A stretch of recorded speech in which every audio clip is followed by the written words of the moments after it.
បាទជំរាបសួរបងប្អូននេះជួបគ្នាម្ដងទៀតបាទហើយនេះមកថតនៅក្នុងរោងដែលយើងចំរួយចំតកើហើយនេះមកបញ្ជាក់បន្ថែមបងប្អូននេះតើតជាមួយតកើខ្មៅហើយនេះខ្ញុំថតពយល់ច្រើនដងហើយនេះខ្ញុំពយល់បន្ថែមទៀតហើយចំពោះបងប្អូនដែលចេះហើយមិនបាច់មើលក៏បានទេបងប្អូនព្រោះវីដេអូនេះខ្ញុំអត់មានអីថ្មីប្លែកទេគឺពយល់តែតើតជាមួយនឹងការចំរួយចំតកើរបស់យើងណាពួកខ្លាយបងប្អូនថ្មីគាត់អត់យល់ទេអញ្ចឹងយើងក៏តែព្យាយាមធ្វើវីដេអូបរៀនរំលឹក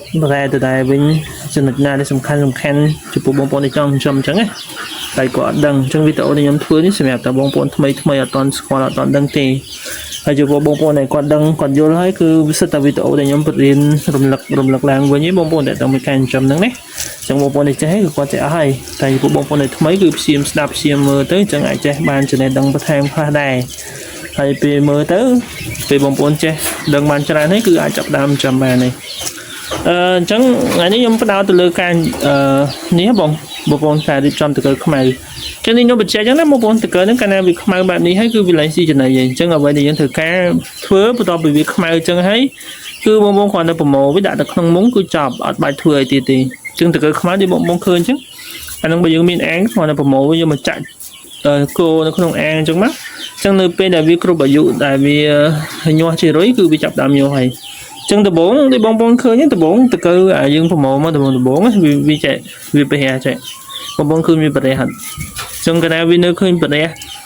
ល្វីល្វើចឹងគឺវាអត់តញាស់ជារុយទេអាហ្នឹងវានៅជាតកើតែកាលណាវាទៅជាតកើដែលវារឹងខ្លួនណានេះបងប្អូននេះបងប្អូនឃើញវាទៀតអត់គឺវាអត់វាបងប្អូនមករឹងខ្លួនចឹងកាលណាវារឹងខ្លួនហើយវានឹងចាប់ដើមញាស់ចេញជារុយនេះបងប្អូនឃើញរុយវាតោងតាមអញ្ចឹងគឺរុយតែវាទឹកញាស់ចេញពីតកើនឹងមកចឹងតកើខ្មៅហ្នឹងកាលណាគ្រាន់តែខ្មៅភ្លាមយើងប្រមូលវាដាក់នៅក្នុងមុងចោលអញ្ចឹងមកចឹងពី3ថ្ងៃក្រោយមកវារឹងខ្លួនហើយហើយបន្ទាប់ពីរឹងខ្លួនពី3ថ្ងៃទៀតវានឹងចាប់ដើមញាស់ជារុយឲ្យយើងចឹងតកើខ្មៅនេះយើងអត់ធ្វើអីទៀតណាបងប្អូននេះគ្រាន់តែប្រមូលមកដាក់នៅក្នុងមុងគឺចប់អត់មានធ្វើអីទៀតទេហើយគ្រាន់តែថែទី1នេះខ្ញុំបញ្ជាក់ហ្នឹងការថែទាំនេះគឺទី1យើងដាក់កុំឲ្យក្រាស់ពេកព្រោះកាលណាដាក់ក្រាស់ពេកអារុយដែលវាញាស់ខាងក្រោមវាចេញអត់រួចទេ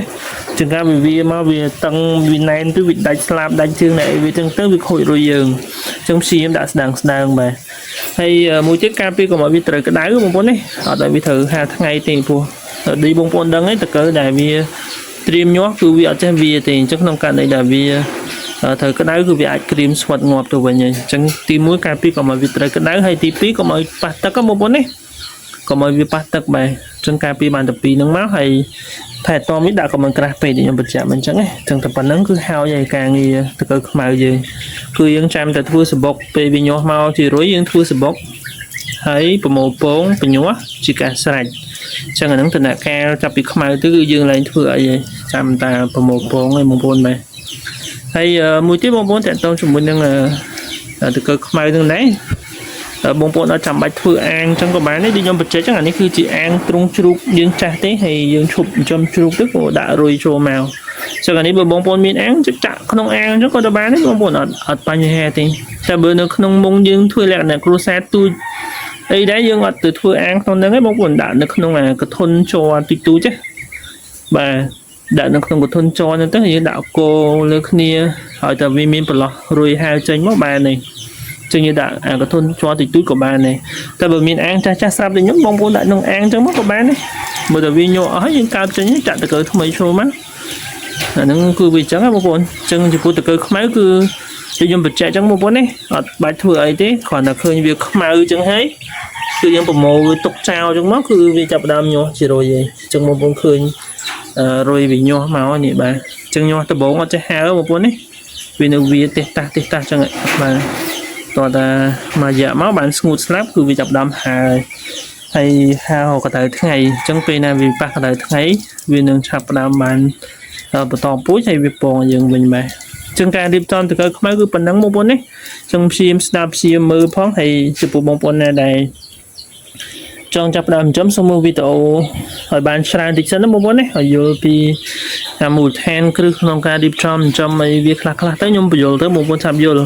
ហើយតើតើមួយពូជបងប្អូនអាចតើមកបានតែយើងអត់មានលក់ជាតកៅខ្មៅទេបងប្អូនណាយើងមានលក់តែជាពងរុយទេបាទចឹងពងរុយហ្នឹងចំពោះលក្ខណៈគ្រួសារបងប្អូនអាចចាប់ដើមត្រឹម 100000 ទៅយើងអាចចំបាននេះហើយនឹងអស់សេវាដឹង 3000 ហើយតើតើមួយបច្ចេកទេសចិញ្ចឹមខាងខ្ញុំអត់គិតថ្លៃទេបងប្អូនមែនគិតតែតម្លៃពូជនិងសេវាផ្ញើអញ្ចឹងចំពោះបងប្អូនណាត្រូវការពូជអាចតើមកបានហើយចំពោះបងប្អូនណាដែលមានចម្ងល់ផ្សេងតើតើមួយការចិញ្ចឹមអាចឆាតឬក៏ខលមកសួរបានបងប្អូនបាទចូលអរគុណច្រើនបងប្អូនវីដេអូនេះមានតែប៉ុណ្ណឹងបាទអរគុណច្រើនបងប្អូន